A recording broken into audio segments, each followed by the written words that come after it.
I'd like to thank the gentleman from yielding. I rise today in strong opposition of H.R. 4176.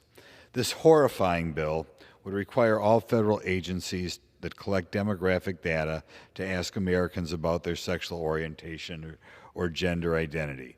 And that goes all the way to including the census, so ultimately it can affect every American. I realize the majority party will claim that you don't have to fill out this form. But we all know, as a practical matter, almost all people presented with a form will fill out the whole thing. There are very few people who have the gumption or whatever to say, I refuse to fill out such and such a question. Now, obviously, this bill affects adults, and I'm old enough to remember when the gay rights movement was supposed to be about, we're not going to poke around and see what people are doing in the bedroom. Now we're kind of the opposite direction. We're going to require everybody to talk about their sexual orientation, which by itself is a little bit offensive. But I'm also going to focus more about the fact that this bill doesn't require, but asks for responses for people under 18 years of age, which is just almost beyond belief.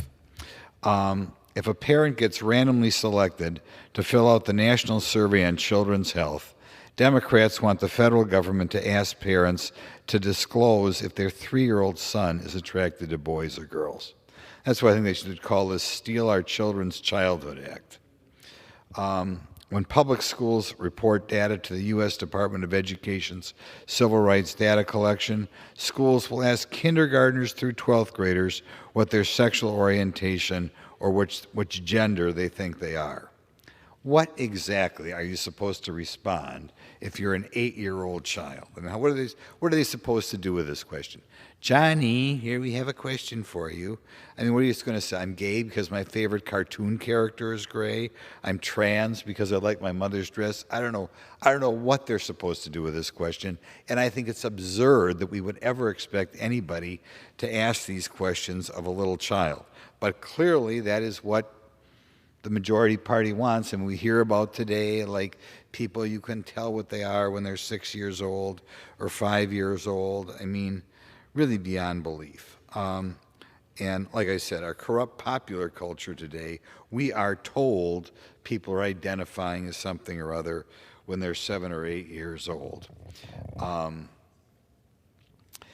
So in any event, I think it is obvious to vote no on this bill. I don't know how we got as a country to a place where we are asking 7 or 8-year-olds to declare a sexual preference, but that's where we are today, and the majority party thinks it makes perfect sense.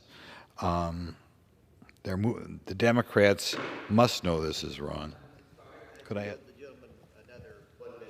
Gentleman is recognized for 1 minute. Yeah, thank you. I guess we can about wrap this up. I want the American public, though, to stop and think where we are today.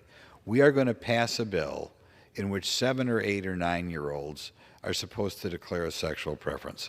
I'll close by saying the clergy of this country should ponder how we got this far and what they want to do about it. Thank you.